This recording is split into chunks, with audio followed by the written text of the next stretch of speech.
Before I'm asking the question, I have two things to say. First of all, I'm sorry about my English, and I will say it in a second why. And second, I'm shaking here when I'm sitting in this space, not because I'm excited to hear you. I'm an Israeli emissary for the Israel country here in Calgary, and to hear you it's really difficult. But I have a question to ask you, and not to comment on your thing because it's not the place to do it. My question is, if with all the problems you have with the Israel country, with the Israel state, why did you work till the last year in the Haifa University and you was a citizen of the Israel country till then? Okay, thank you. I'm Israeli. I'm very annoyed by my state's ideology, by my state's policies, but I was born there, I love the country, my family is there, all my friends are there, and it took a while before one can decide to leave such a place. I feel very much like white South Africans. You would never ask white South African, why did they remain in South Africa during the apartheid days trying to change things from within? This is the reason. And I do believe that what I do is for the sake of Jews as much as it is for the sake of Palestinians. I have too many family members and too many friends who are Israeli Jews to care, not to care for them. In fact, I am convinced in two things. That in the short run, the present Israeli policies would signify another catastrophe for the Palestinian people, unfortunately. But in the long run, it would be the end of the state of Israel. I think the Israelis are digging their own grave, and I don't want to see my friends and my family in that grave. That's the reason.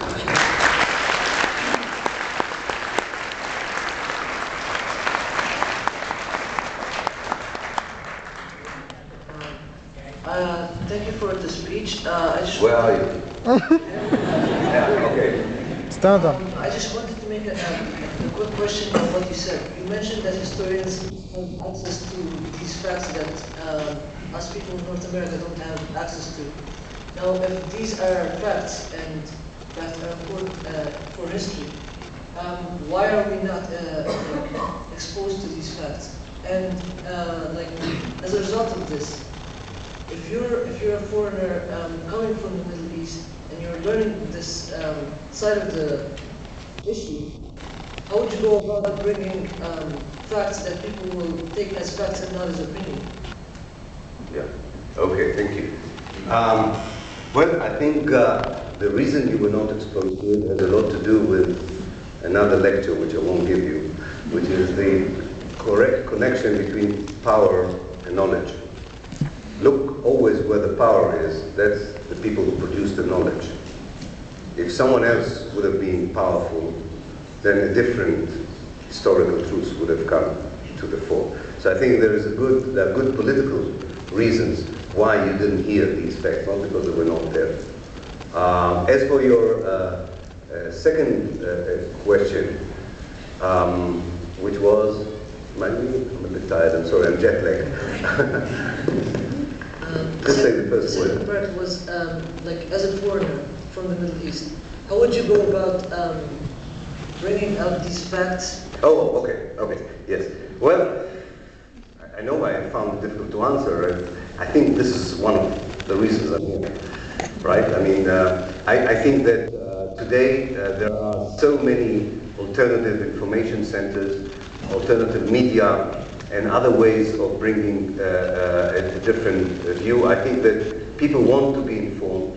There are many ways of informing people, and everybody does what they can. People can write books, and those who can give lectures. And I think that disseminating this information is a very important aspect of the struggle for peace and equality in the Middle East. I have a question about the recent change in Canadian policy. You raise your voice wherever you are. I have a question about the recent change in Canadian policy and the way it votes in the UN.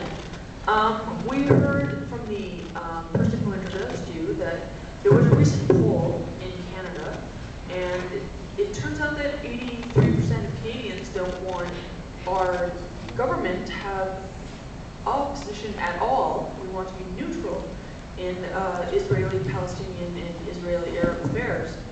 My understanding of a neutral position would be to not vote at all. So Canada has recently changed its voting position in the UN such that it abstains from votes. As far as I am aware, abstaining means that we are neutral. Seeing as we are the largest nation that is abstaining from votes, this must have shocked and appalled you when you heard these changes in our voting policy. I was wondering if you could comment on Canada's obviously deplorable attitude towards the Israeli-Palestinian situation. Yeah. Well, you think I'm not fighting enough fronts, I understand. I'm out of work there. I'll tell you what, I think I would sort of hide behind my historian's hat here and won't go further than that. It's very important to mention that Canada was part of UNSCOP, part of the United Nations Special Commission of Palestine. There's a direct Canadian responsibility for suggesting the division of Palestine, which eventually allowed Israel to do what it did in 1948.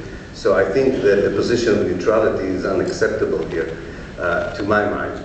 But you know, given the two options, one is to be so closely aligned to the unconditional American support for Israel on the one hand, or to be neutral with all my criticism of such a possibility. I would at least like to see the second option being adopted as a policy. I don't think Canada abstains on the question of Israel and Palestine.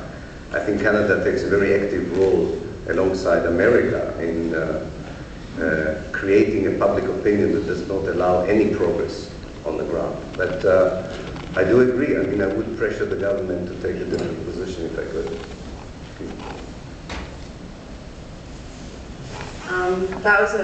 I'd like to start by saying that your speech was great. It definitely defined a lot of words that we get lost in all those words of today's media.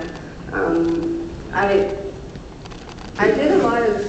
done a lot of reading on, the peace process that took place between the Palestinians and the Israelis, and I can't help but think about the Oslo peace process. Why exactly did it fail? Was it crafted in such a way that no matter what was done, it would fail? Because I could tell that there was a time where, Yasser Arafat, he really, wholeheartedly wanted to have a two-state solution, yet there was just so many rules that didn't really kind of allow that to... Well, I think that's what I claim in my forthcoming book, is that Oslo in many ways was the most elaborate, most enlightened, if you want, possible version of the mega prison that was offered to Israel, to the Palestinians. And it was sold successfully for a while because there was a Palestinian leadership that was willing to go along with it. Quite possibly because that Palestinian leadership hoped that something else would come out of it. They didn't want the mega prison to come out of it. They believed that an independent state would come out of it. But actually, if you read the many words that consist the Oslo papers, which I did, the Oslo Accord with all its clauses and sub-clauses, there is nothing there that promises the Palestinian an independent state. There are a lot of good things, maybe, compared to a situation of occupation, but there's nothing there about independence and self-determination. But Arafat decided for his reasons to go along with it, probably hoping to get something out of it, which was different from the Accord. And when he tried to do it, of course, he became immediately someone who had to be moved, and he was literally moved from the open prison to the closed prison, as